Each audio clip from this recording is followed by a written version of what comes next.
वगैरह। मैं चाहता हूँ कि आज फिर प्रभु एक अद्भुत रीति से हम सबको चलाए, अद्भुत बातों से परमेश्वर आज हमारे दिल को छुए। मैं चाहता हूँ कि हम सभी को परमेश्वर आशीषित करे, और मैं चाहता हूँ कि आज जो पहली बार हमें इस हर घर प्रार्थना घर में जुड़े हुए सभी भाई और बहनों का मैं तहे दिल से यीशु मसीह में स्वागत करता हूं।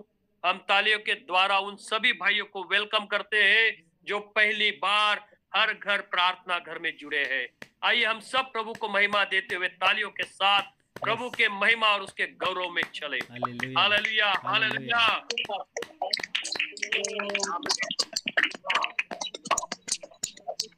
और मैं ये कहना चाहता हूँ, आज जो हमारे साथ जुड़े हुए हैं, जो हमारे साथ में पहली बार हर घर प्रार्थना घर में जुड़े हैं, आज मैं कुछ बातों में से परमेश्वर के वचन में से बांटना चाहता हूँ। हमारे जीवन में परमेश्वर की अर्थव्यवस्था जो है, व्यवस्था क्या है, क्या है परमेश्वर की योजना, क्या है जो व्यवस्था हमारे बीच में परमेश्वर ने रखा है। हालेलुया। और 1-2 मिनट मेरे पास है,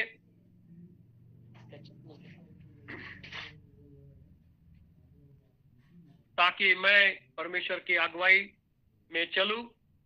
और बहुत अच्छा लगा मुझे, आज बहुत दिन के बाद आज मैं इस जगह में हूं। भाई मथिया और पास्टर पॉल जी का फिर से मैं धन्यवाद देता हूं कि ऐसे सुंदर प्यार करने वाले लोग मुझे परमेश्वर ने दिए। और जो भी इस समय हमको सुन रहे हैं, मैं चाहता हूं कि मैं नहीं, लेकिन परमेश्वर आपसे बात करे। Hallelujah, hallelujah, hallelujah, hallelujah, hallelujah, hallelujah, hallelujah, Praise the Lord. Hallelujah, Praise the Lord.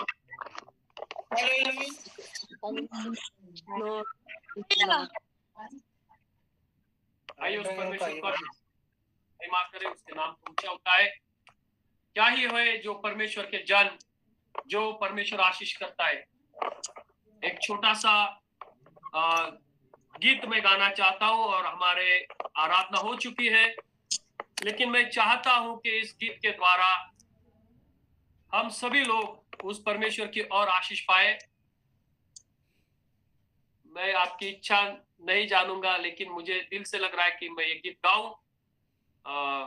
भाई मथया, मैं सभी से विनती करता हूं कि सबके माइक बंद रहे, लेकिन कैमरा सबके ऑन रहे, वीडियो कैमरा सबके ऑन रहे, और आपके सबके माइक ऑफ रहे। ओनली जोशुआ का एक माइक चालू रखना, मैं क्योंकि आवाज क्रॉस नहीं होगी, और हम उस गीत के द्वारा परमेश्वर की महिमा करेंगे। आइए उस परमेश्वर को हम धन्यवाद देते हैं, उसकी महिमा। Hallelujah, hallelujah. Thank you, Jesus. Thank you, Lord. Hallelujah, hallelujah, hallelujah.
तूने बनाया है ये स्वर्ग का यीशु तेरा ही राज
धन्यवाद।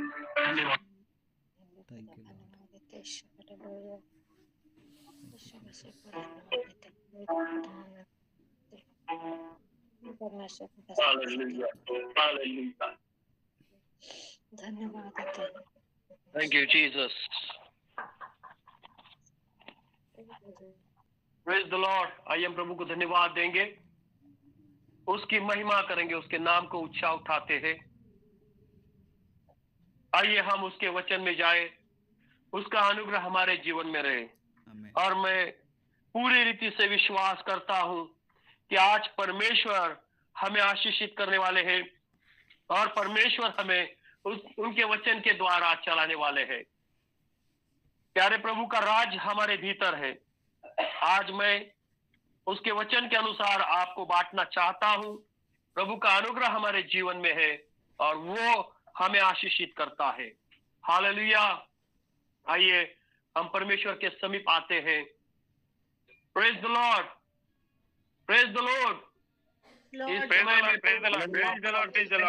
praise the Lord, praise the Lord. हमारे साथ में बनी है। Hallelujah. आज फिर से एक बार सभी को तहे दिल से शुक्रिया अदा करते हुए आज का विषय मैं आपसे बांटना चाहता हूं और परमेश्वर के और समीप रहना चाहता हूं, क्योंकि हमें परमेश्वर आशीष का स्रोत बनाते हैं।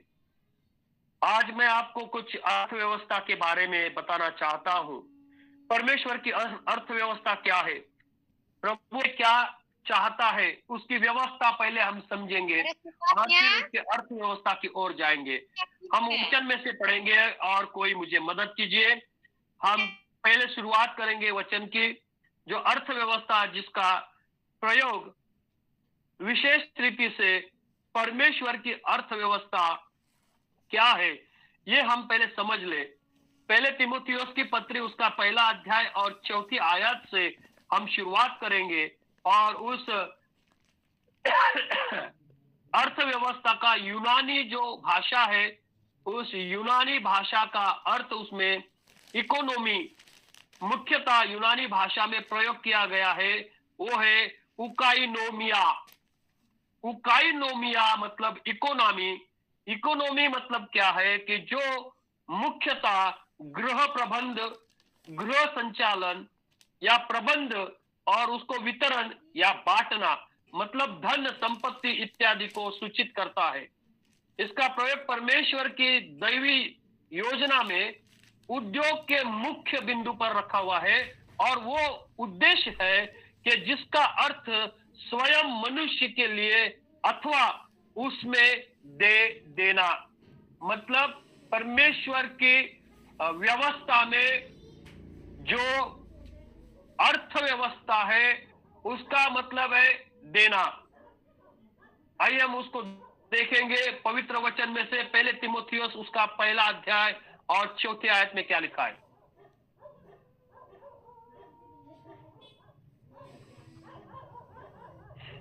और उन कहानियों और अनंत वंशावलियों पर मन न लगाए जिससे वाद विवाद होते हैं और परमेश्वर के उस प्रबंध के अनुसार नहीं जो विश्वास पर आधारित है। वैसे फिर भी कहता हूँ। यहाँ पे एक वाक्य लिखा हुआ है, परमेश्वर की व्यवस्था से नहीं। मतलब जो ऊपर का संदर्भ है, ऊपर का जो वाक्य है, उसमें जो लिखा हुआ है वो बातें परमेश्वर की योजना नहीं है, वह बातें परमेश्वर की व्यवस्था नहीं है। फिर से एक बार पढ़ेंगे ब्रदर। और उन कहानियों और अनंत वंशावली पर मन न लगाए जिससे विवाद होते हैं और परमेश्वर के उस प्रबंध के अनुसार नहीं जो विश्वास पर आधारित है। वैसे फिर भी मैं कहता हूँ। देखो यहाँ पे परमेश्वर का वचन स्पष्ट रीति से कहता है कि परमेश्वर की जो व्यवस्था है वो व्यवस्था इस दुनिया की व्यवस्था नहीं है। इस दुनिया में वंशावली, आप कहां से है, कौन से जाति से, कौन से धर्म से है, ये पूछा जाता है। कई बार शादी विवाह या व्यवहार में हम उन्हीं लोगों से व्यवहार करते हैं जो व्यवहारिक होते हैं, जिनके साथ हमारा अच्छा जमता है। लेकिन यहाँ पे सबसे बड़ी बात है, प्रभु यीशु मसीह जो खुदावंत का बेटा था, वो कोई भी जात धर्म के लिए नहीं दिया गया, लेकिन पूरे मानव जाति के लिए दिया गया। और एक उसका मैं इस दुनियादारी का एक उदाहरण बताना चाहता हूं। जब हम किसी भी तरह का लोन लेने को जाते हैं, किसी भी तरह की हम कुछ उधारी लेने जाते हैं, या किसी ऐसे दुकान में हम जाते हैं जो पीढ़ी रखते हैं और कुछ दे के लेन देन का व्यवहार करते हैं, वो जात धर्म नहीं देखते। पुराने जमाने में देखते थे, लेकिन जो लेन देन का व्यवहार है, कभी भी उसमें जात धर्म नहीं देखा जाता। उस आदमी की जो औकात है, उस आदमी का जो स्तर है, उसे देखा जाता है। लेकिन फिर भी हमारे प्रभु यीशु मसीह की कृपा के कारण आज हम सब एक समान हो चुके हैं। इसके लिए वो कहता है पौलुस तीमुथियुस को कि देखो, इस जमाने के जो दुनियादारी वाले हैं, वो कहते हैं कि तुम किस वंश से हो। यदि आप ऊंचे जाति से है तो वो व्यवहार करते, निचली जाति से व्यवहार नहीं करते। तो व्यवस्था परमेश्वर की क्या है? परमेश्वर की व्यवस्था वचन के दूसरे भाग में से हमें पता चलती है। परमेश्वर की व्यवस्था विश्वास के ऊपर आधारित है। हालेलुया। क्या हमें ये विश्वास है? देखो, यदि बैंक देखेगी आपका आधार कार्ड, आपका बैलेंस, या आपका वो क्या कहते हैं उसको, क्रेडिट स्कोर देने के बारे में, लेने के बारे में कुछ नहीं देखेगी। वो आप कहां से लाए, किसके पास से लाए, वो नहीं देखेगी। लेकिन देते समय वो आपका क्रेडिट स्कोर देखेंगी, आपका कैसा व्यवहार है वो देखेगी, आपका ट्रांजैक्शन देखेगी, आपके 3 साल का या 1 साल का या 6 महीने का ट्रांजैक्शन देखेगी। उसके बाद में वो आपका स्वभाव नहीं देखेगी, वो आप कैसे, वो नहीं देखेगी। लेकिन परमेश्वर की व्यवस्था अलग है। हम सबों ने पाप किया है, हम सब परमेश्वर के गुनहगार थे, हम परमेश्वर के द्वारा सब बातों में परमेश्वर से दूर हो गए थे। लेकिन परमेश्वर ने उसका एकलौता पुत्र भेज के हमारे भीतर की जो दूरी है, वो उसका खुद का बेटा स्वर्ग त्याग कर आया और आपके और मेरे बीच की दूरी को दूर करके उसने हमारे संबंध को, हमारे इस मानवीय व्यवस्था को परमेश्वर की व्यवस्था के साथ जोड़ दिया है। और वह केवल सिर्फ मात्र यीशु मसीह के विश्वास के द्वारा ही हमें उस व्यवस्था से जुड़ाया गया है। आप मेरी बात को समझ पा रहे? थोड़ा गहराई से है, इसका अर्थ बहुत ही बड़ा है। और मैं आपको कहना चाहता हूं, इस व्यवस्था में जुड़ने के लिए यीशु मसीह ने बहुत कष्ट लिए। यीशु मसीह ने स्वर्ग को त्याग दिया। प्यारो, इस दुनियादारी की व्यवस्था जो रहती है, वो वंशावली के ऊपर डिपेंड रहती है। और उनकी जो व्यवस्था है, वो व्यवस्था ये दुनिया की ऊंचाई और नीचाई पे रहती है। लेकिन ये परमेश्वर के खिलाफ है। हमारी जो व्यवस्था है, वो व्यवस्था स्वर्गीय है। और जो स्वर्गीय व्यवस्था में मैं आपको लाना चाहता हूँ। कितने लोग तैयार है कि आज हमें इस दुनिया की व्यवस्था में नहीं जीना है, हमें आज उस परमेश्वर की व्यवस्था के अनुसार जीना है। हालेलुया। Thank you everyone. जो सब लोग समझ पा रहे, आज का जो गहराइयां है वो जान लो। आगे हम वचन में से पढ़ेंगे थोड़े समय के अनुसार। मत्ती भाई, मुझे 9 बजे तक का समय शायद से,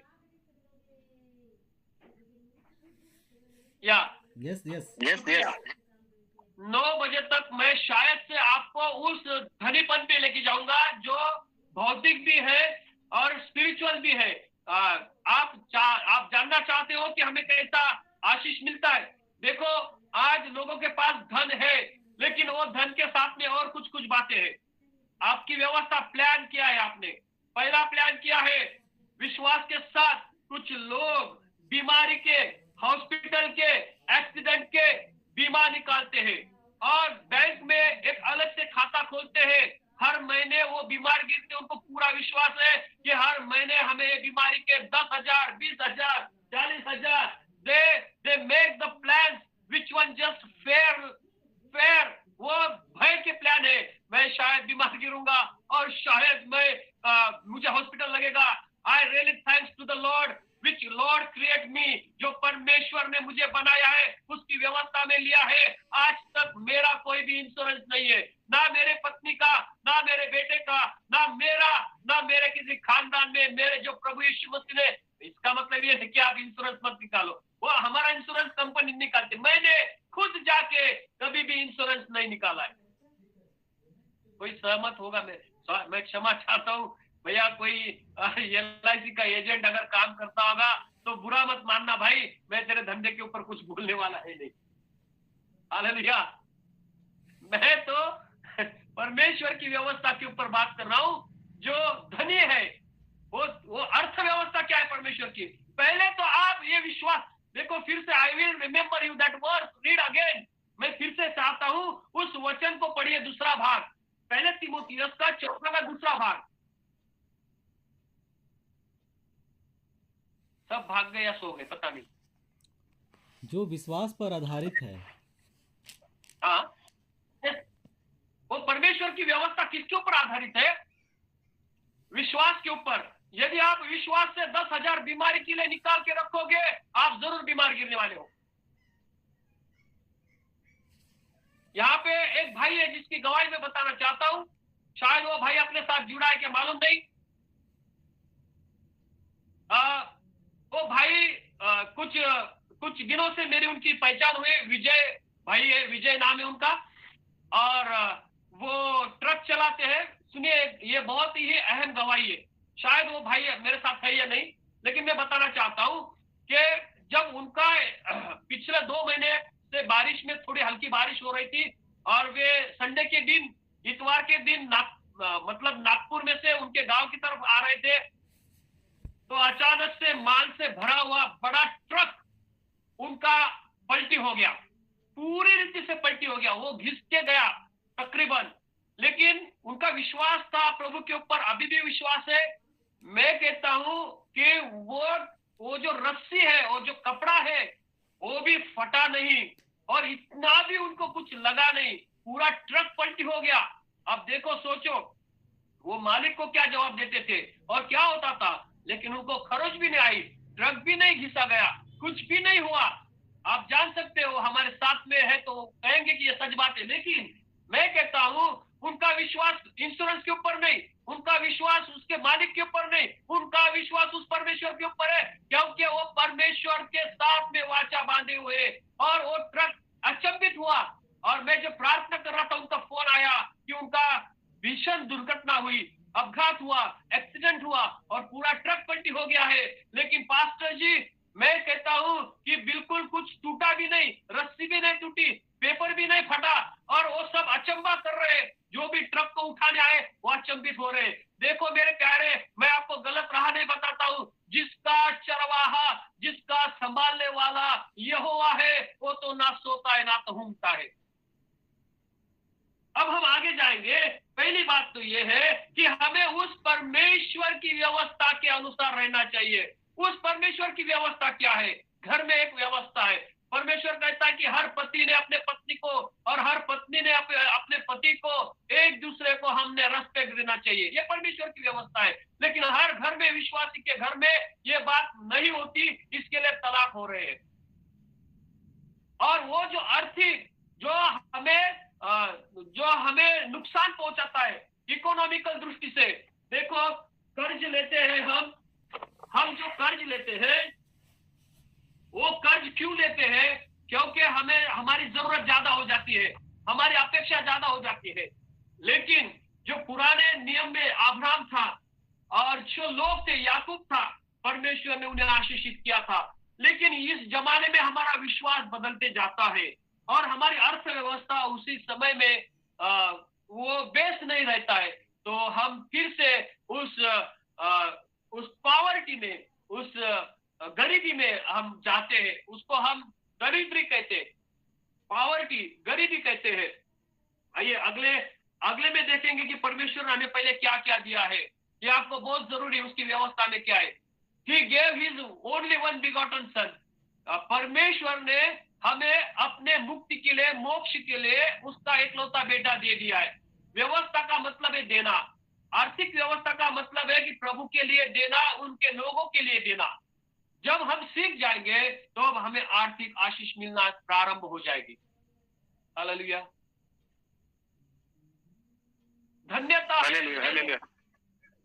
आगे पढ़ेंगे हम यूहन्ना रचित सुसमाचार, और यहाँ पे लिखा गया है यूहन्ना रचित सुसमाचार 4 अध्याय 24 आयत में कि परमेश्वर ने अपने एकलौते पुत्र को, जो अंतिम आदम को कहा गया है, आइए हम पढ़ेंगे।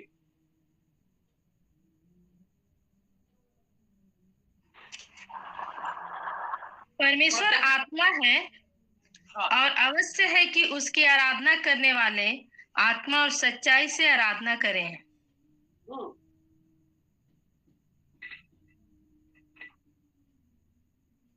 देखो वहां पे लिखा है, ये व्यवस्था है।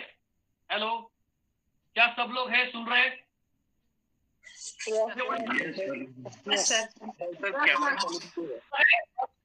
Yes yes. और उसका आत्मा से देखो, यस, आपने ये कई बार सुना होगा। सुनिए मेरी बात, ये परमेश्वर की व्यवस्था है कि हमें उसका भजन कैसे करना है, आत्मा और सच्चाई से करना है। अब इसमें भी ये व्यवस्था है, ये परमेश्वर की व्यवस्था है। यदि हम सच्चे मन से, सच्ची आत्मा से, सच्चाई से यदि हम उसकी आराधना करेंगे, स्वर्ग खुल जाएगा और स्वर्गीय आशीष आपको मिलेंगे। हालेलुया। गोपाल सर, आराधना में भी ढोंग करते हैं, हम आराधना में ढोंग करते हैं। कई बार मैंने देखा है जवान लोगों को उनकी, हेलो कोई बोलिए। हेलो, हाँ बोलिए। गोपाल सर कैमरा चालू कीजिएगा, सामने वाला आपका। मेरा हालेलुया, हालेलुया। Thank you. देखो मैं ये कहना चाहता हूं कि आत्मा और सच्चाई से यदि हम परमेश्वर की आराधना करेंगे तो प्यारो देखो, उस आराधना के द्वारा परमेश्वर की सारी योजनाएं हमारे जीवन में आशीष का स्रोत बनेगी। Praise the Lord, praise the Lord. आइए हम परमेश्वर को धन्यवाद देंगे। आगे जाते हैं। धन्यवाद। देखो परमेश्वर कहता है कि सच्चाई से उसकी आराधना करना जरूरी है। सच्चाई से हमें उसकी आराधना करना है। हम कई बार परमेश्वर की आराधना झूठे रीति से करते हैं, लोगों को दिखाने के लिए करते हैं, इसके लिए हमें आशीष नहीं मिलता है। जो सच्चा आराधक है, मते भाई देखिए हम कितने कठिनाई में से जाते हैं। कई बार हमारे जीवन में दुख आते हैं। पौलुस को जब पता चला कि वो उसको उद्धार का मार्ग जब वो जा रहा था दमिश्क की ओर, तो प्रभु ने कहा कि तू मुझे क्यों चल रहा है। तो उसको जब पता चले कि मैं प्रभु के साथ हूं, तो प्रभु ने उसको जब चुना, तो वो पौलुस जो था, वो पौलुस अपने जीवन में एक अधिकारी था, लेकिन जब प्रभु की सेवकाई में वो निकला तो वो बहुत ही कठिनाई में से गया। कई बार उसको खाने को नहीं मिला, कई बार उसको तूफानों का सामना करना पड़ा, कई बार उसको भूख से रहना पड़ा, लेकिन उसके पास कुछ नहीं था क्या? वो कंगाल था क्या? नहीं, लेकिन प्रभु के लिए उसने बहुत कुछ सहन किया। ये उसकी व्यवस्था है। प्रभु की व्यवस्था के अनुसार आप चलोगे तो आपको कभी कमी घटी नहीं होगी। इस दुनिया की व्यवस्था है जिसमें डायबिटीज है, शुगर है, सब प्रकार की बीमारी है। हमारे यहाँ पे विजय स्वीट का एक स्वीट जो उसको कहते हैं हलवाई की दुकान है, लेकिन उसको खुद को शुगर है, क्या फायदा? लेकिन परमेश्वर की व्यवस्था में वो कहता है कि वो सबको सुख ही देता है, लेकिन उसके साथ में वो कष्ट नहीं देता। परमेश्वर का अनुग्रह हमारे साथ में होता है, और इसके लिए उसने देखो हमारे लिए यूहन्ना रचित सुसमाचार में कहा है कि वो आत्मा है और उसकी आराधना उसके आराधकों ने आत्मा और सच्चाई से करना है। अगर परमेश्वर की व्यवस्था की दूसरी बात है, परमेश्वर की व्यवस्था की दूसरी बात है कि हमें उसकी आराधना आत्मा और सच्चाई से करना। आइए हम आगे चलेंगे। 1 कोरिन्थियंस 15 का 15:45, पहले कुरिन्थियों की पत्री 15वां अध्याय और 45 वचन में हम ऐसा पढ़ते हैं कि सब कुछ परमेश्वर के पवित्र आत्मा में ही होना चाहिए। We need that Holy Spirit. हमें उस परमेश्वर की पवित्र आत्मा चाहिए। आइए हम पढ़ेंगे पहले कुरिन्थियों ऐसा ही लिखा भी है कि प्रथम मनुष्य अर्थात आदम जीवित प्राणी बना और अंतिम आदम जीवनदायक आत्मा बना। देखो, दिस इज द प्लान। ये परमेश्वर की व्यवस्था है, अर्थव्यवस्था है कि पहला आदम जो था वो जीवित प्राणी बना और दूसरा आदम क्या बना? जीवन देने वाला आत्मा बना। He become a living soul. यदि हम अंग्रेजी में पढ़ेंगे तो उत्पत्ति जेनेसिस में लिखा है कि परमेश्वर ने आदम की नाकों में, नथनी में श्वास फूका और वह एक जीवधारी आत्मा बना। द प्योर मतलब राइट कन्वर्ट, मतलब जो भाषांतर है, लेकिन कई भाषांतर में वो प्राणी कहा गया है, इसलिए मनुष्य को प्राणी कहते हैं। इसलिए वो बंदर में से भी भगवान को बना दिया, कुत्ते को भी भगवान बना दिया, सूअर को भी भगवान बना दिया।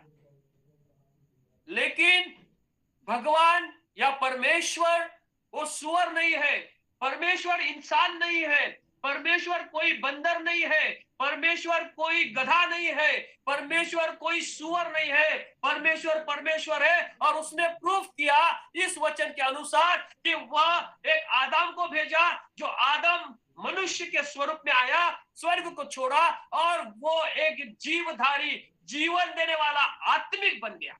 बिकॉज परमेश्वर आत्मा है। इसके लिए पहले वचन में लिखा है कि गॉड बिकम अ स्पिरिट। परमेश्वर आत्मा है और उसकी उपासना आत्मा और सच्चाई से करनी चाहिए। और अब हम सब मनुष्य को परमेश्वर ने उसकी आत्मा के द्वारा गधों में से निकाला, घोड़ों में से निकाला, सूअरों में से निकाला और मनुष्य बनाया। मनुष्य बनाते हुए उसकी आत्मा हमें दिया और उसकी आत्मा परमेश्वर की आत्मा के साथ मेल मिलाप किया और हम अभी मनुष्य बन गए, हम परमेश्वर की संतान बन गए। अब हमारी व्यवस्था मानव जाति की व्यवस्था नहीं, मानव जाति की व्यवस्था प्राणी मात्रा में है, परमेश्वर की व्यवस्था इंसानियत में है। परमेश्वर की amen, praise the Lord, praise the Lord. फिर से देखो भजन पढ़ेंगे, वो रेफरेंस, थैंक यू जीसस। भजन 24 कुछ पढ़े हमने, पढ़ा प्लीज लगाइए। अभी जो डिस्प्ले पे डाला था वचन, आइए तब तक हम आगे चलेंगे और उस परमेश्वर के वचन में से पढ़ेंगे। जो दूसरा आदमी आदम बना वो मनुष्य की आत्मा में आ गया और ताकि परमेश्वर हमारे साथ में अस्तित्व रखे और हमारे अंदर कुछ दे सके। He gave that spirit in our heart. उसने वो आत्मा को हमारे भीतर दिया। Praise the Lord। देना हमारी फितरत होना चाहिए। अब आप क्या देते, आप क्या देते मालूम? आप किसी पापी लोग को सुसमाचार सुनाने के बाद में वो पश्चाताप करता है, यीशु मसीह को स्वीकार करता है, ग्रहण करता है, उसका जीवन बदल जाता है। आप उसको एक माध्यम बने परमेश्वर के द्वारा, उसके वचन के द्वारा, वो पापी आदमी का जीवन नरक में से, उस पाप में से निकालने के लिए आपने उसके लिए श्रम किया, आपने उसके लिए कुछ दिया, समय दिया, पैसा दिया, रोटी दिया, घर खोल दिया। इसी कारण आप परमेश्वर के बेटे और बेटी हो गए हैं, ताकि उस अपने मित्र को, उस अपने लोग को आपने बचाया है और आप भी उसी द्वारा वो आत्मा आपके भीतर आ गया है जो परमेश्वर ने यीशु मसीह के भीतर डाला था। यीशु मसीह इधर आया और आपने ग्रहण किया, वही आत्मा आपके द्वारा इस संसार के मरने वाले, नाश होने वाले लोगों के लिए देने का काम करती है। ये व्यवस्था आपके भीतर आ गई। हालेलुया। ये परमेश्वर का प्लान है, इसलिए हम उस परमेश्वर के जैसे होने चाहिए। और हमने भी वो हमने ऐसा लालची नहीं होना चाहिए। हम हमारे आराधना में झूठापन नहीं चाहिए। आराधना का मतलब क्या है? आराधना का मतलब ढोल बजाना या ऐसा सुंदर गाना। आराधना का मतलब सच्चाई से, आराधना से आंखें बंद करके हमारी आत्मा उस परमेश्वर की आत्मा से मिल जाए। आराधना का मतलब है कि कुछ बाजा गाजा नहीं, जोर से चिल्लाना नहीं, ताली बजाना नहीं, गड़बड़ करना नहीं। आराधना का मतलब है चर्च से शतरंजी डालना, झाड़ू लगाना, पोछा करना, उस पूरे कलीसिया की ख्याल रखना, देखभाल करना, वहां से आराधना की शुरुआत हो जाती है। मैं लास्ट टाइम आपको बताया, इसहाक और अब्राहम जो आराधना को जा रहे थे, उन्होंने क्या क्या किया। आराधना के विषय में बाद में मैं बताऊंगा। आज का विषय मेरा आराधना नहीं है, परमेश्वर का अर्थव्यवस्था क्या है, what is the economic plan. परमेश्वर की अर्थव्यवस्था क्या है। परमेश्वर की अर्थव्यवस्था जानने के लिए परमेश्वर की व्यवस्था को जानना बहुत जरूरी होगा। वो कहता है निर्गम की किताब में, वो कहता है अनुवाद की पुस्तक में 28 अध्याय में सब लिखा हुआ है, तू दाई और बाई और नहीं जाना, तू जहां जाएगा वहां मैं तुझे आशीष दूंगा। वो उसकी व्यवस्था है। यदि हम उसकी व्यवस्था के अनुसार चलेंगे तो हमें सारे आशीष वो खोल देगा। केवल संपत्ति या धन के आशीष नहीं, तो वो हमारे मन के आशीष को भी खोल देगा। आइए हम अगले चरण की ओर जाएंगे, अगले वचन की ओर जाएंगे, क्योंकि परमेश्वर हमें आशीषित करने वाला परमेश्वर है। और इसीलिए हमें उसने 3 बातें दी है। पिता है हमारा, और हमारा उसका एकलौता पुत्र है, और वो एक पवित्र आत्मा है, जो पवित्र आत्मा आज हमारे दिलों में काम कर रहा है, राज कर रहा है। आइए प्यारो, हम देखते हैं त्रैक परमेश्वर मतलब जो परमेश्वर की अर्थव्यवस्था क्या है। आज हम वो भी देखेंगे, परमेश्वर की अर्थव्यवस्था में से देखेंगे। तीमुथियुस का पहला अध्याय,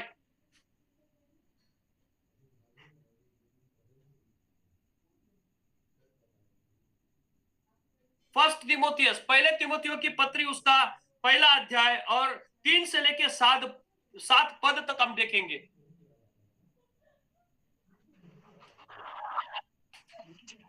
जैसे मैंने मकिदुनिया को जाते समय तुझे समझाया था कि इफिसुस में रहकर कुछ लोगों को आज्ञा दे कि अन्य प्रकार की शिक्षा न दे, और उन कहानियों और अनंत वंशवलियों पर मन न लगाएं जिनसे विवाद होते हैं, और परमेश्वर के उस प्रबंध के अनुसार नहीं जो विश्वास पर आधारित है। वैसे ही फिर भी कहता हूँ, आज्ञा का सारांश यह है कि शुद्ध मन और अच्छे विवेक और कपट रहित विश्वास से प्रेम उत्पन्न हो। इनको छोड़कर कितने लोग बकवाद की ओर भटक गए हैं, और व्यवस्थापक तो होना चाहते हैं, पर जो बातें कहते हैं और जिनको दृढ़ता से बोलते हैं उनको समझते भी नहीं। अब इसका जो यूनानी भाषा में आपको बताया था कि इस पद को क्या कहा गया है, वो नया नियम की मूल भाषा है, जो अंत में वंशावली की ओर देखता है। देखो, ये जो पौलुस तिमोथी को जो बता रहा है, वही बातें हमने पहले अध्याय में भी देखी। और वो कहता है, देखो कि इस 3 से 7 पद में कुछ लोगों को आज्ञा दी है कि अन्य प्रकार की शिक्षाओं से, देखो आज भी इस दुनिया में अन्य प्रकार की शिक्षाएं दी जाती है, जो शिक्षा से केवल उन पासबानों के घर भलते हैं, लेकिन विश्वासियों को आशीष नहीं मिलता। मुझे क्षमा करना, उन झूठे प्रचारकों से, उन झूठे लोगों से हम बचना चाहिए। लेकिन वो झूठ है, ये मानने के लिए, ये समझने के लिए हमें सच्चाई का आत्मा चाहिए। और सच्चाई का आत्मा हमें तब मिलेगा जब हम खुद आत्मा और सच्चाई से आराधना करने वाले बने। तो आपको तुरंत पता चलेगा कि ये झूठा है, ये हमको लूटने आया है। आपकी अर्थव्यवस्था क्यों लूटी जाती है? क्योंकि हम जो है, हम जिसको कहते कि हम अनजान लोग हैं, हम ना समझ लोग हैं, और जो समझदार चालाक है वो हमको लूट के लेके चले जाते हैं, भले ही वो यीशु मसीह के नाम से क्यों ना हो। देखो, मैं हर बार कहता हूं, मैंने आज तक किसी भी रेलवे स्टेशन में, किसी भी बस अड्डे पे, किसी भी बस डिपो पे यीशु का फोटो थाली में लेके हुए भिखारी को नहीं देखा है। आपने किसी ने देखा है तो बता दीजिए प्लीज, कौन से गांव में है कोई भिखारी आपको नजर आता है कि यीशु का फोटो तस्वीर लेके घूम रहा है? हेलो, नहीं देखा, किधर ही नहीं देखा। नहीं देखा, किधर नहीं देखा, नहीं नहीं बोल रहे। नहीं, और दूसरा भगवान का फोटो रहता है, हर चीज का फोटो रहता है, यीशु का फोटो नहीं रहता है। यीशु का नहीं रहता ना, सब चीज का रहता है, खाली यीशु बाबा का नहीं रहता है। हाँ, लेकिन मैं देखा स्टैंडर्ड भिखारी, झूठे प्रवक्तक, झूठे प्रसारक, झूठे वचन को सुनाने वाले, स्टैंडर्ड टाई को डाल के लूटने वाले भिखारियों को मैंने देखा है। वो अच्छे भले लोगों को यीशु मसीह का झूठा प्रचार सुनाते और लूटते हुए देखा है। सावधान हो जाओ, हमें पवित्र आत्मा जब भरेंगे, पवित्र आत्मा से जब हम देखेंगे तो हमें प्रभु आशीषित करेगा और उन झूठों में से परमेश्वर हमको छुड़ाएगा। वो कहते हैं फलाना प्रार्थना के लिए 5,000, वो कहते हैं वो यूथ के लिए 10,000, वो कौन सा फैमिली प्रेयर के लिए 40,000। अरे भैया, जिसके पास पैसे नहीं वो क्या प्रार्थना और कैसा धन करेगा? यह परमेश्वर की व्यवस्था नहीं है। इसलिए वो कहता है कि अन्य शिक्षाओं को, उस समय में भी अन्य शिक्षा देने वाले थे, और पौलुस ने तीमुथियुस को उस जगह पे रखा, इफिसियों में रखा। क्यों रखा? क्योंकि उसने कहा था ये झूठे जो है उनका विरोध करो। मैं आपको बताना चाहता हूं, बहुत से लोग मुझे कहते हैं पास्टर आप उनका क्यों न्याय करते हैं? मैं कहता हूं भैया, पौलुस ने मुझे कहा है तीमुथियुस की पत्री में कि इन झूठों को भगाओ। जो गलत, देखो फिर से पढ़ेंगे हम, जो अन्य प्रकार की शिक्षा, यहां पे लिखा है तीमुथियुस में लिखा है कि कुछ लोग उनको आज्ञा दो कि अन्य प्रकार की शिक्षा न दे और न कहानियों के और अनंत वंशावली के ऊपर मन न लगाओ जिनसे विवाद होते हैं और परमेश्वर के उस प्रबंध के अनुसार नहीं जो विश्वास पर आधारित है। देखो, ये भटकाने वाले और भुलाने वाले हैं। किसी सब में पिछली बार भी बोला, उनको सबको अकाउंट नंबर दिखता है। वो झूठे प्रचार, देखो मेरे को, मैं एक एग्जांपल बताना चाहता हूँ। एक जगह पे मैं गया और बड़ी सभा में एक प्रॉफिट्स, बहुत प्रॉफिट्स उठ गए आजकल तो, तोते प्रॉफिट्स, वो चिट्ठी निकाल के बकबक करते। वो झूठे प्रवक्ता क्या बोलते मालूम? वो कहते, मुझे एक ने कहा पास्टर मैं देखा कि आप बहुत बड़ी भीड़ है, उसके सामने परमेश्वर आपको ऊंचा कर रहा है। एक बड़ी सभा मुझे दिख रही है और बहुत लोगों के सामने परमेश्वर आपको लेके जाने वाला है। मैं थोड़ा मैंने कहा पास्टर ब्रदर, आपको नहीं, मुझे पता नहीं, लेकिन आप मुझे क्यों झूठी अभिलाषा देते हो? वो मेरे और देखने लगे। वो कैसे क्या? मैंने कहा भाई, यीशु मसीह कभी भीड़ के पीछे नहीं गया। यीशु मसीह तो एक एक को ढूंढने गया। अगर आपने मुझे ऐसी भविष्यवाणी की रहती ना कि पास्टर फलाना जो चर्च मेंबर आपका है वो रूठ गया है, वो आपके कलीसिया में नहीं आ रहा है, परमेश्वर मुझे दिखा रहा है, आप उसको समझा के अपने कलीसिया में लाओ तो मैं आपके ऊपर विश्वास कर सकता हूँ। अरे भैया, अभी भीड़ वाली सभा का समय रहा है क्या? नहीं। अभी कांग्रेगेशन एक जगह पे नहीं इकट्ठा हो सकती, बड़ी भीड़ कहीं पे भी नहीं हो सकती, 10,000 5,000 कलीसिया की संख्या नहीं हो सकती। इसलिए यीशु मसीह को मालूम है, सबसे बड़ा प्रवक्ता, सबसे बड़ा भविष्यद्वक्ता कहता है 2 या 3 बस, वहां पे मैं उपस्थित हूं। हर घर प्रार्थना, घर का ब्रीद वाक्य 2 या 3। देखो, हमारे घर में अगर उपस्थित है मियाँ बीबी और बच्चे अगर एक साथ उस घर में है, उस घर में प्रार्थना का मंदिर बना है, प्रार्थना का घर बना है, प्रार्थना की वेदी बनी है। 10,000 20,000 ये सिर्फ यीशु मसीह के पीछे खाने के लिए भागते थे, रोटी के लिए भागते थे, लेकिन सच्चाई से आराधना करने के लिए बहुत कम लोग आते हैं। सच्चाई की आराधना करने के लिए सिर्फ अब्राहम और इसहाक गया, सच्चाई की आराधना करने के लिए मूसा गया, सच्चाई की आराधना करने के लिए जोशुआ गया, सच्चाई से आराधना करने के लिए यूसुफ गया। भीड़ हमें नहीं चाहिए, हमें यीशु मसीह, और हमारे पीछे भीड़ हो जाएगी। ये व्यवस्था है परमेश्वर की। एक एक बहन को जिसको हमने दिल से दर्द दिया है, एक एक अपने भाई को जिसने हमारे ठोकर का कारण हुआ है, एक एक जो बहन है, एक भाई है, पड़ोसी है, उसको उठा के लेके आओ, उसको क्षमा मांगो, उसको कहो कि भूल जा, क्योंकि ये कहानी गलत है, ये जो कान खुजाने वाले संदेश है, ये सब भाषा है, ये झूठी लोमड़ी वाली भाषा है, इसे बंद करो मेरे बहन मेरे भाई। ये काल जो है बहुत कठिन है, एक एक को उठा के लाओ, प्रभु के वचन में लाओ। वो कहता है कि मैं 99 भेड़ों को छोड़ के एक को ढूंढने गया। मैं कहा महाशय मुझे क्षमा करो, मुझे भीड़ नहीं चाहिए, मुझे एक एक परिवार चाहिए। I really like to this हर घर प्रार्थना घर। जरूरत नहीं मुझे, ये 20-25 लोग है ना, बहुत हो गया, बहुत हो गया। ये स्वर्ग में आएंगे तो इनके पीछे है ना उनका परिवार स्वर्ग में आएगा बाबा। बस प्रभु को मैं धन्यवाद देता हूँ। प्रभु आपने बहुत हो गया, वो भी नको बाबा, नको। झूठे प्रचारक के पीछे मत लगो, उनकी कहानियों के पीछे मत लगो मेरे प्यारे भाई और बहनों। फलाना चमत्कार हुआ, ये हुआ, वो हुआ, इसको मर्सिडीज बेंच मिली, उसको ये मिला, इसको वो मिला, और साथ में 2-3 पत्नी भी फ्री में मिल गई।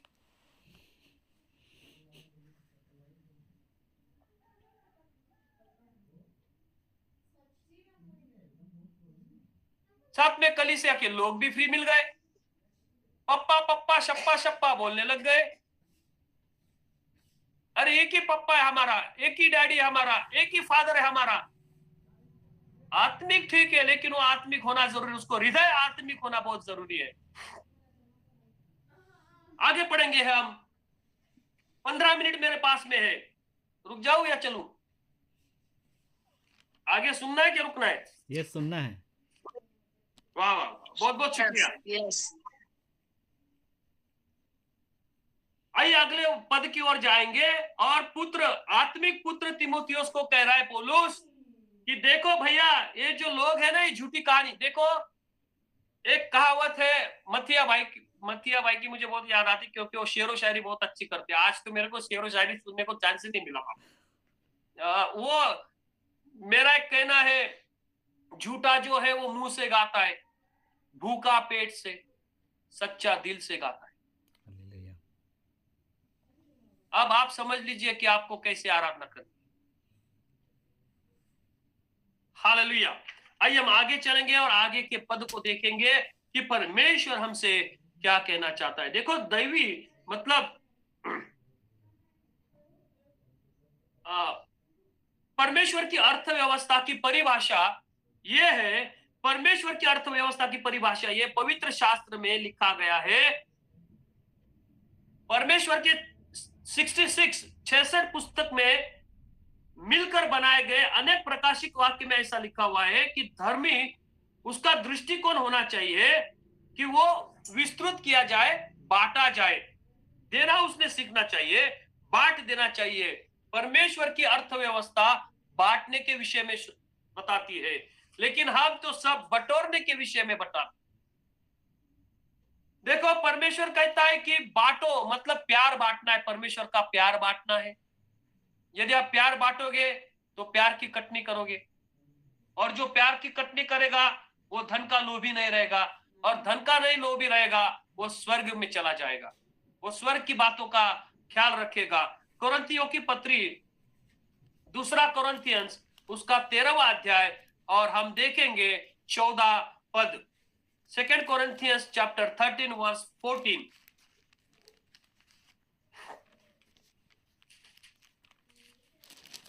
हालेलुया, थैंक यू लॉर्ड, धन्यवाद यीशु। सब पवित्र लोग तुम्हें नमस्कार कहते हैं। प्रभु यीशु मसीह का अनुग्रह और परमेश्वर का प्रेम और पवित्र आत्मा की सहभागिता तुम सब के साथ होती रहे। 3 बातें हमारे जीवन में अर्थव्यवस्था के लिए बहुत जरूरी है। पहली बात, परमेश्वर का प्यार। सब धन से ऊंचा परमेश्वर का प्यार है। क्यों? कौन कौन मेरे साथ सहमत है? हालेलुया बोलेंगे। Hallelujah, hallelujah, hallelujah, hallelujah.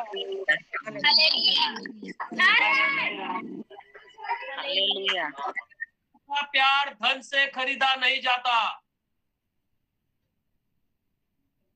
और सुनिए, सबसे पहली बात उसने कहा है कि देखो यीशु मसीह का अनुग्रह, ये यीशु मसीह का अनुग्रह है कि हम पाप में जी रहे थे, हम दुख में जी रहे थे। वचन ऐसा कहता है अब क्रिसमस हम मनाएंगे। सब लोग क्रिसमस की ओर है, क्रिसमस मनाएंगे, क्रिसमस में बात करेंगे, केक खाएंगे, कपड़े सिलाएंगे, लाइट लगाएंगे, पटाखे जलाएंगे, क्या क्या खाएंगे। लेकिन वहां पे परमेश्वर का प्यार है क्या? वो अपने लिए आया। ऐसा कहा गया है यीशु हमारे लिए गरीब हुआ ताकि उसके दरिद्रता से आप और मैं धनी बने। हालेलुया। ये क्या है? आमीन आमीन। उसने हमारे ऊपर अनुग्रह किया, स्वर्ग छोड़ के हमारे लिए आया। ये यीशु मसीह का अनुग्रह है। और परमेश्वर पिता का प्यार तो आपको मालूम है, उसने खुद का बेटा आपके और मेरे लिए रख नहीं छोड़ा। अरे आप तो 10 मिनट के लिए आपके एकलौते बेटे को नहीं दे सकते। सच बताओ, यहाँ पे सुनने वाले लोग कलीसिया में, पास्टर के घर में अपने बड़े बेटे को भेजते क्या घर की साफ सफाई करने को, चर्च में व्यवस्था करने के लिए? नहीं भेजेंगे। धनिया लेके आओ, मटन लेके आओ, राशन लेके आओ बेटा, तो भेजेंगे। लेकिन चर्च में जाओ बेटा, कुर्सी लगाओ बेटा, शतरंज डालो बेटा। अगर वो लड़का आपका चर्च में जाके शतरंज डालेगा, कुर्सी डालेगा, साउंड सिस्टम लगाएगा, पास्टर को हेल्प करेगा ना, बड़ा आशीषित पाएगा। ये व्यवस्था है। अपने घर में अगर बच्चा, मेरी बीबी है, ओ मेरी बीबी बोलती रहती है, ये इधर क्यों रखा, ये ऐसा क्यों रखा, अपना जो स्कूल का बैग है इधर क्यों फेंक दिया, क्यों बोलती है? वो व्यवस्था है, परमेश्वर की व्यवस्था है। परमेश्वर की व्यवस्था में ऐसा है, बच्चों को डांटना, बच्चों को शिस्त लगाना, बच्चों को काबू में रखना और उनको एक अच्छा नागरिक बनाना। वैसे ही जो कलीसिया में जाते हैं, चर्च में जाते हैं, परमेश्वर के पास जाते हैं, तो उन्हें एक व्यवस्था मिलती है और वो समझते हैं जब हम देंगे तब हमें मिलेगा। हमारा परमेश्वर ने दिया और उसका जो प्रेम है परमेश्वर का, वो और पवित्र आत्मा की, with the fellowship of Holy Spirit, the grace of our Jesus Christ and the love of the God and the fellowship with the Holy Spirit. पवित्र आत्मा की सहभागिता हमारे जीवन में बहुत जरूरी है। हम किसके संगति में रहते हैं? मेरे एक दोस्त है, उनका एक सवाल था, वो क्षमा करो, वो कहते थे कि सर मैं बहुत बुरा आदमी हूं, मैं वो गुटखा खाता, तंबाकू खाता, शराब भी पीता, लेकिन आप मेरे साथ क्यों रहते? मैंने कहा भाई आप तंबाकू खाते, शराब पीते हो और आप गुटखा भी खाते हो तो आपके पैसे से खाते हो, मेरे पैसे से खाते हो। तो बोले आप मेरे साथ क्यों रहते हो? भैया मेरा प्रभु भी ऐसे लोगों के साथ रहता था और जब मैं उनके साथ रहता हूं, आज धीरे धीरे मेरे दोस्त की सारी तंबाकू निकल गई, सारी शराब छूट गई। अब वो मेरा दोस्त मुझे प्रेज द लॉर्ड कहता है, मुझे बहुत आनंद होता है, मैं बहुत खुश हो जाता हूँ। और एक दिन वो उनका थोड़ा छोटा सा एक्सीडेंट हो गया और एक्सीडेंट होने के बाद में उन्होंने मुझे फोन किया। मैं कभी ख्वाब में भी नहीं सोचा था, उनका फोन आया और वो कहने लगे सर प्रेज द लॉर्ड। मैंने कहा भाई कौन बात कर रहा है? वो मुझे विश्वास नहीं हुआ कि वो प्रेज द लॉर्ड बोल रहे हैं। लेकिन प्यारो देखो, क्योंकि परमेश्वर उनसे भी प्यार करता। वो कहते हैं कि मैं परमेश्वर को देखा नहीं, मैं परमेश्वर के ऊपर विश्वास नहीं करता, लेकिन आपको मैं देखता हूं। मैंने कहा वही मुझे चाहिए, जिसने मुझे देख लिया उसने मेरे पिता को देख लिया। Hallelujah hallelujah hallelujah hallelujah hallelujah hallelujah. हमें अपने पिता का प्रेम, प्रभु यीशु मसीह का अनुग्रह और पवित्र आत्मा की सहभागिता बहुत जरूरी है। ये तीन चीज हमारे जीवन में रहेगी, सारे स्वर्ग की आशीष, अर्थव्यवस्था क्या है, सारा स्वर्ग आपके साथ रहेगा। मैं आज आपसे 3 बातें बोला हूं। पहली बात मैंने सिखाई है कि हमने इस वंशावली को और जो परमेश्वर की व्यवस्था नहीं है उसको मानना नहीं है। दूसरी बात मैंने कही है कि आराधना हमने सच्चाई से और आत्मा से करनी चाहिए। और तीसरी बात मैं कहना चाहता हूं, मेरे पास आखिरी 5 मिनट है। तीसरी बात मैंने आपको कही है कि हमारे साथ में यीशु मसीह का अनुग्रह पिता का प्रेम और पवित्र आत्मा की सहभागिता हमेशा रहनी चाहिए। जब हम इस संगति में रहेंगे हम आशीषित रहेंगे, और जो लोग इस संगति में रहेंगे उनके साथ हम जुड़ जाएंगे, और हमें वो परमेश्वर का राज्य हमारे जीवन में चलता रहेगा। फिर इस झूठे वक्तों से, इन झूठे लोगों से हम बच सकते हैं।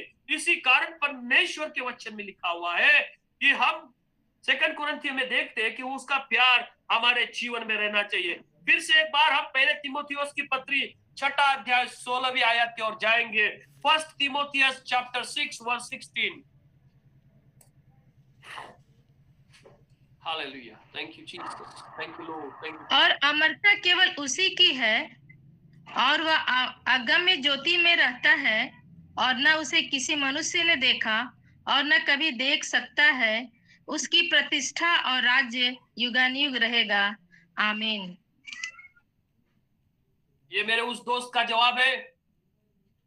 वो दोस्त कहता है मैंने कभी खुदा को देखा नहीं जिसको आप देखते हैं, मैंने कभी परमेश्वर को देखा नहीं जिसको आप देखते हैं, आप पूछते हैं। मैं कहता हूं मैंने भी भाई, मैं आज कह रहा हूं मैंने भी उसको कभी देखा। वो तो परम ज्योति है, परम तेजस्वी है। आप 5 मिनट सूरज की ओर देख सकते, क्या बताओ।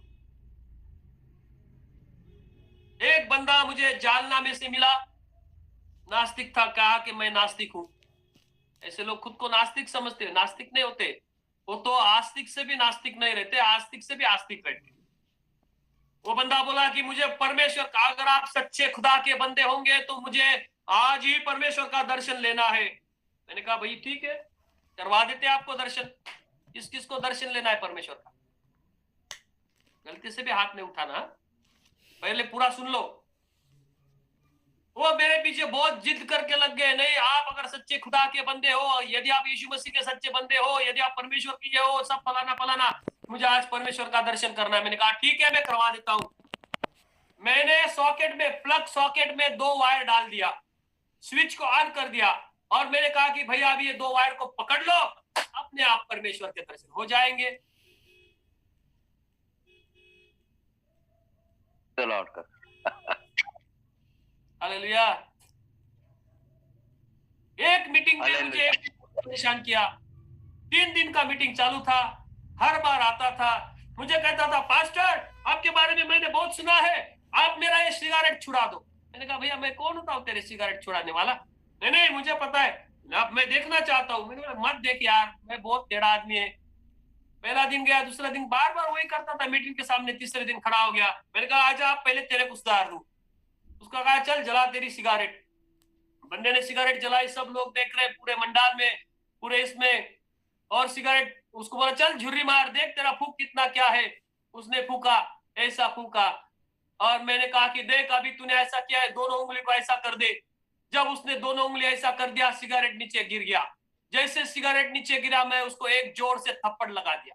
मैंने कहा देख मैंने तो छुड़ाया, अभी तूने उठाया, ये सारे लोग तेरे को पीट देंगे। Hallelujah, hallelujah, hallelujah. सब भाग गए क्या मथे भाई? अरे कुछ गलत बोल दिया, भाग गए सब लोग? नहीं सब हालेलुया, हालेलुया, सब है। देखो परमेश्वर हमें कहता है, हम पढ़ेंगे पहले तीमुथियुस का 6 का 16। You got it? If you got it, then read the word. और अमरता केवल उसी की है, और वह अगम्य ज्योति में रहता है, और न उसे किसी मनुष्य ने देखा और न कभी देख सकता है।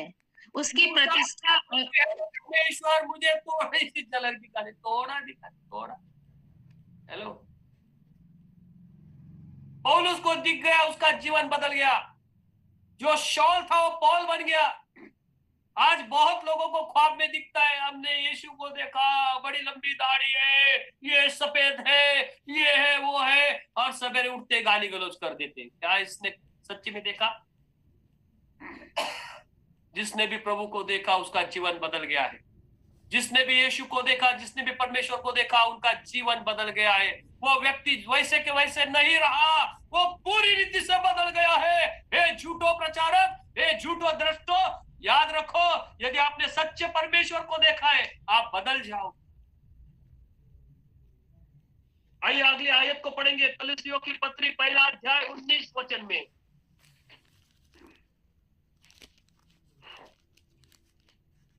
कलीसियों की पत्री पहला अध्याय 19 वचन।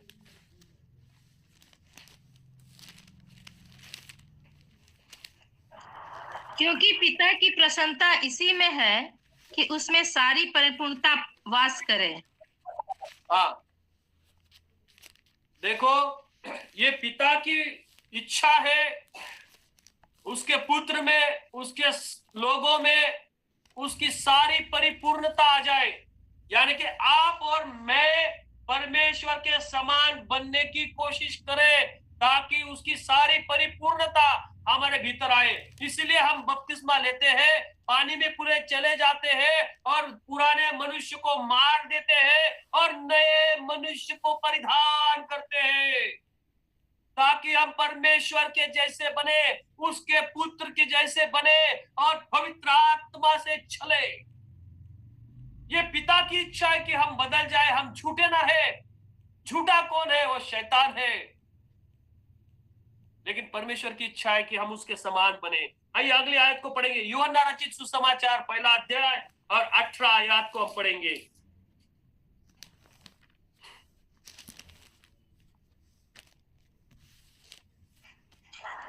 परमेश्वर को किसी ने कभी नहीं देखा, एकलौता पुत्र, परमेश्वर ने कभी भी किसी को नहीं देखा। आगे, एकलौता पुत्र जो पिता की गोद में है, उसी ने उसे प्रकट किया। हालेलुया। किसी ने परमेश्वर को नहीं देखा है, आमीन। लेकिन एकलौता पुत्र उसने प्रकट किया। उसके गोदी में बैठा हुआ, और जो स्वर्ग में रहता है वही जानता है कि स्वर्ग कैसा है। इस दुनिया के सारे झूठे देव, इस सारी दुनिया की दैवत, इस दुनिया के कैलाश कैलाश जो भी है, वो कोई भी परमेश्वर को नहीं देखे। वो सिर्फ किसी स्तर तक गए, पर्वत तक गए, लेकिन यीशु मसीह जहां से आया था वही गया है और आपके लिए, मेरे लिए जगह बनाने को गया है। वो वापस आएगा, आपको मेरे को उसके साथ उस स्वर्ग में लेके जाएगा। आमीन आमीन हालेलुया आमीन हालेलुया। वो हमारा प्यारा परमेश्वर है और वो कहता है कि मैं तुम्हें, परमेश्वर को किसी ने नहीं देखा, उस यीशु मसीह ने प्रकट किया जो उसके गोदी में बैठा है, जो उसके साथ बैठा है। क्या वो दृश्य होगा? देखो, जोशुआ अक्सर जोशुआ जोना दोनों भी मेरे गोदी में बैठ जाते, इतने बड़े हो गए, बहुत अच्छा लगता है। देख, फील गुड। आज कई परिवार में ऐसा प्यार नहीं है, बहुत अफसोस की बात है। परिवार में बेटों से प्यार नहीं है, पापा से प्यार नहीं है, घर में कुछ नहीं है, घर में पूरा शांति है, घर में पूरा, बाप रे कितना भयानक है। कई पासबान के बच्चे किस किस कैसे कैसे लग गए हैं। बिटकॉइन कोई खेल रहा है, कोई जुगाड़ खेल रहा है, कोई पत्ते खेल रहा है, 3 पत्ती खेल रहा है, धनी बन रहा है। धनी ऐसे बिटकॉइन खेल के धनी बनेगा क्या? बाइबल में लिखा है क्या 3 पत्ती खेल धनी बनेगा? बिटकॉइन खेल? अरे पास्टर, बेवकूफ पास्टर भी कहते हैं। एक पास्टर पादरी से मेरी मुलाकात हुई, पास्टर थोड़ा सा शेयर्स में लगा दो, तुम्हारी परिस्थिति, भैया मैं भूखा गरीब मर जाऊंगा, तेरा शेयर्स तेरे पास रहे, अगर तेरे शेयर्स में मैं शेयर डालूंगा मेरा स्वर्ग का शेयर निकल जाएगा। भैया जा मेरे माँ, वह तुसी जा यार, मैंने क्षमा कर दी। हालेलुया। ये क्या खेल रहे हैं हम? किस दुनियादारी के बारे में बात कर रहे हैं? हालेलुया आमीन। अरे सट्टा, जुगाड़, लॉटरी, वो केरला में मैं जाता, बस स्टैंड में सब लॉटरी लेके घूमते, लो भाई लो भाई लो भाई लो भाई, लॉटरी लो लॉटरी लो। मैं एक पास्टर को बोला ले ले यार, लग जाएगा। मेरे को बोल रहे थे ले लो पास्टर, एक लग जाएगा। मैंने बोला तू ले ले, मेरा तो लक कब से चला गया। I don't believe on luck. We are believers, we don't say luck, we are blessed people. We say don't say all the we said all the best, don't say good luck, best luck. This is not our word. आमीन आमीन। good luck, luck luck कोई भी नहीं है। Luck हमारे हाथ में परमेश्वर ने दिया है, लक हमारे जुबान में परमेश्वर ने दिया है। हम जो बोलेंगे वो हमारे लिए होगा। हम आशीषित लोग हैं। आमीन। कैसी व्यवस्था है हमारी, क्या विचार है हमारे? दुनियादारी के विचार लेके बैठ गए और परमेश्वर को बोलते जय जय राम, दिला दे राम, दे दे बाबा, दे दे भगवान, दे दे भगवान। कैसा देगा भगवान? हमारा भगवान नहीं है, भगोड़ा है वो। हमारा परमेश्वर परमेश्वर है, हमारा खुदावन बाप है और उसका एकलौता पुत्र है। भगवान भगोड़ा नहीं है। भगवान आप भोगना और उसको लेके आना, ये भगवान की परिभाषा है। खुद भोगो और उसको लेके आओ। वान मतलब उसको लेके आओ, भोगो आप और जो कमाते हो उसको लेके आओ। हमारा कोई भगवान नहीं है भाई, हमारा है परमेश्वर, परमेश्वर परमेश्वर। बाइबल में कहीं भी भगवान नहीं है, बाइबल में कहीं भी ऐसा लिखा नहीं है, लेकिन बाइबल में परम ईश्वर, ईश्वर का ईश्वर, मनुष्य जाति का ईश्वर और सब जानवरों का ईश्वर, सूरज चांद बनाने वाला ईश्वर। इसलिए मैंने वो गाना गाया, चांद सितारे तूने बनाए, तूने ही बनाया आसमां, स्वर्ग का राजा तू ही है जो देता है हमें अपना प्यार।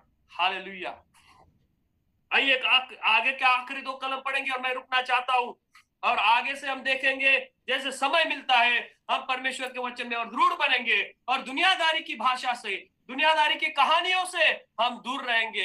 देखो बहुत से लोग दुनियादारी की बातें करते हैं, हमें उनमें फंसना नहीं है प्यारों। अगली बार मैं और एक गवाही आपको दूंगा जो सच्ची गवाही है। आइए हम आगे पढ़ेंगे। कलुसी पढ़ा ना, यूहन्ना रचित सुसमाचार 10वां अध्याय और तीसरी उसकी 30 आयत। क्षमा करो 10 मिनट आगे हो गया, मैं रुकना चाहता हूँ। मसीह भाई 9-10 हो रहे, 9 हो रहे। ब्रदर कंप्लीट सिर्फ कर 2 दीजिए। आयत बोलिए पास्टर जी। यस कंप्लीट कर दीजिए। सिर्फ 2 आयत पढ़ना चाहता हूँ, आपकी इजाजत है तो, बिकॉज क्षमा करना टाइम हो गया मेरा।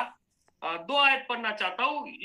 यूहन्ना रचित सुसमाचार 10 का 30 और यशायाह नबी की किताब में से 9 का 6। द चैप्टर वंस जॉन द चैप्टर 10:30 और आइजिया 9:6। मैं और पिता एक है। आमीन। यस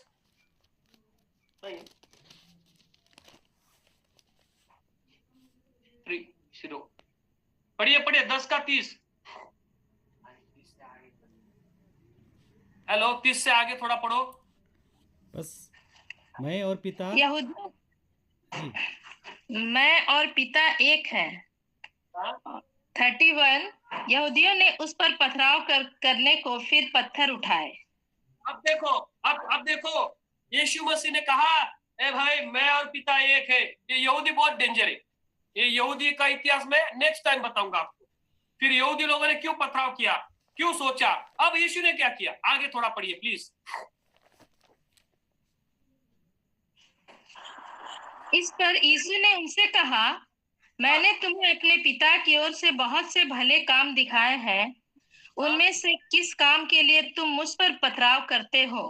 तो यीशु मसीह का सच्चा होता है ना, उसी को पत्थर मारा जाता है।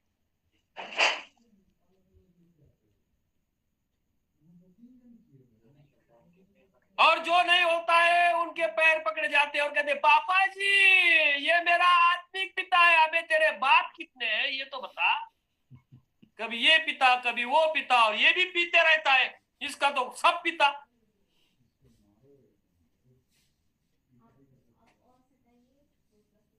हेलो,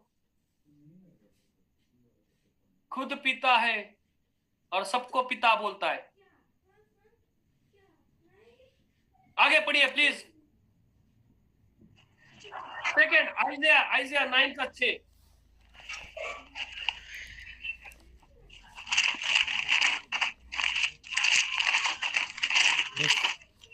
क्योंकि हमारे लिए एक बालक उत्पन्न हुआ, हमें एक पुत्र दिया गया है और प्रभुता उसके कांधे पर होगी और उसका नाम अद्भुत युक्ति करने वाला, पराक्रमी परमेश्वर, अनंत काल का पिता और शांति का राजकुमार रखा जाएगा।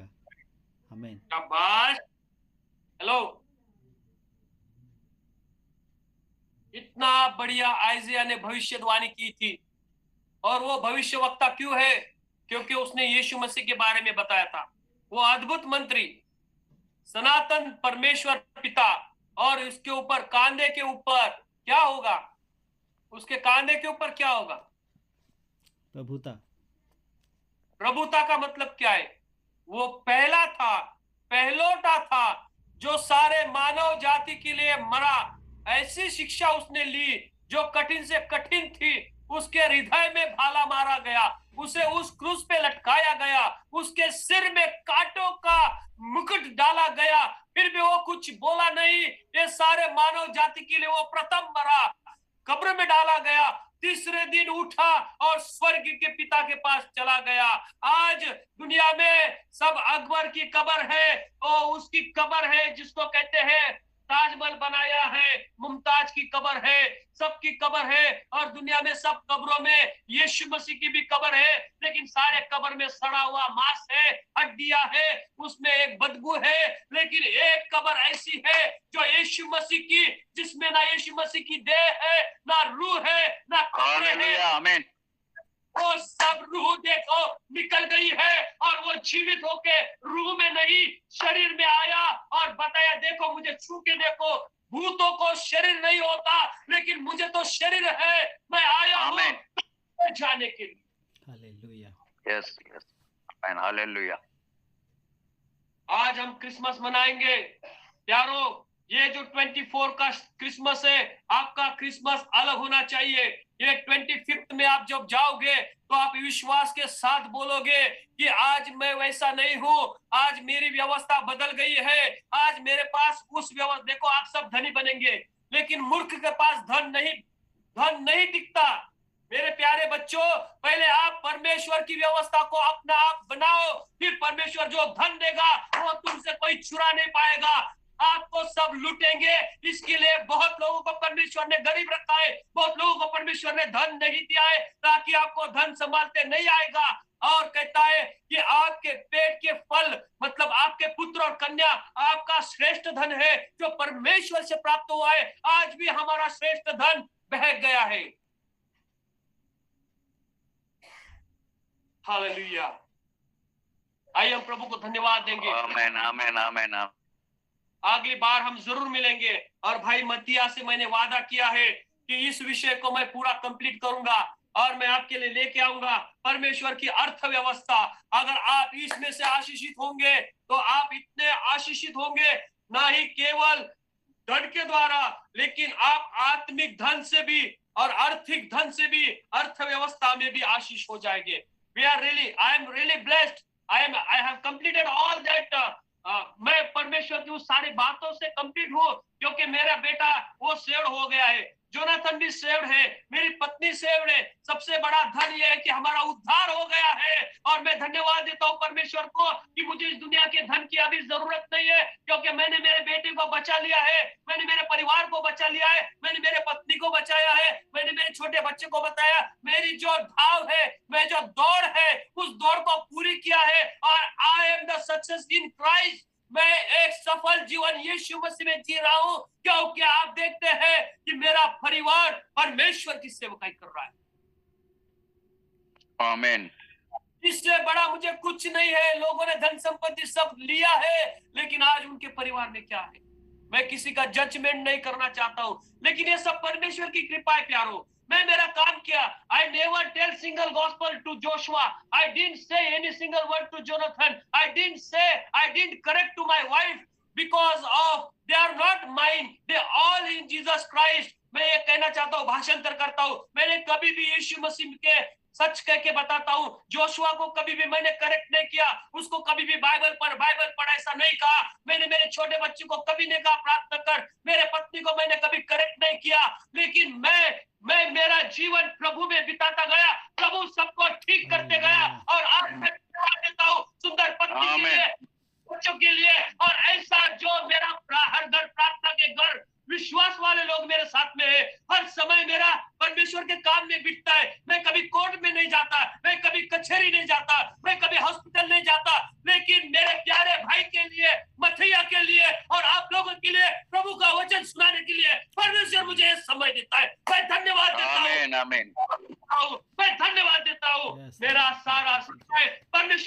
स्तुति के लिए जाता है, ना ही किसी की स्तुति। और भाई धन्यवाद देता हूँ, ऐसे सुंदर लोग मुझे दिए जिसको मैं प्रचार कर सकता हूँ, उनके जीवन को मैं बढ़ोतरी दे सकता हूँ, वचन के द्वारा उनका जीवन स्वर्ग में लेके जा सकता हूँ। वो वचन के द्वारा जो यीशु मसीह ने दिया है, उनके द्वारा वो सब लोग स्वर्ग में जाएंगे, हम सब स्वर्ग में आनंद और उल्लास मनाएंगे। Yes amen. आमीन। Thank you so much. Jesus. Now the next time I turn to brother Mathia, आगे का समय आपके हाथों में देता हूँ। Please pray for me and our ministry which one just through this all made programs। ये अद्भुत है कि इस मोबाइल के द्वारा लोग गंदे गंदे काम कर रहे हैं, लेकिन इसी मोबाइल के द्वारा परमेश्वर मथैया जैसे भाई, विशेष रीति से पॉल लाटे जैसे भाई और जो पिंटो जैसे हर एक लोग हैं, उनके द्वारा परमेश्वर बात कर रहा है। Thank you for wonderful time. I really blessed to this evening because of God touched my heart. परमेश्वर ने मुझे मेरे हृदय को स्पर्श किया। ऐसे जो आज लोग सुन रहे हैं, उनके दिलों को परमेश्वर ने छुआ है, उनके दिलों को परमेश्वर ने छुआ है। मेरा पूर्ण विश्वास है कि आज आप एक नई व्यवस्था में आओगे। मेरा पूर्ण विश्वास है कि आप एक नई व्यवस्था में, मेरा पूर्ण विश्वास है लोगों की कहानियों में नहीं जाओगे, इन लोगों की जो वंश परंपरा उस पे नहीं जाओगे। कई बार मुझे दुख होता है, दर्द होता है, अक्सर शादी के बारे में। यदि किसी को अच्छी लड़की है और वो पवित्र आत्मा से भरी हुई है, तो लोग उसको झूठा बताते हैं और अपने स्वार्थ के लिए उस बच्ची का नुकसान कर देते हैं। और जो लड़का अच्छा होता है तो लड़कियां बहुत बुरी होती है और स्वार्थ के लिए वो उसका नुकसान कर देते हैं। ये विषय बहुत गंभीर है प्यारो। देखो, हमें फंसना नहीं है, लेकिन सच्ची किसी का उद्धार करना है तो हमें पवित्र आत्मा का जीवन जीना बहुत। आइए प्रभु को धन्यवाद देंगे, उसकी महिमा करेंगे। Please I hand it over to brother मथिया। Thank you. Praise the Lord, praise the Lord, praise the Lord. Hallelujah. बोले कुरान यीशु मसीह की जय। जय।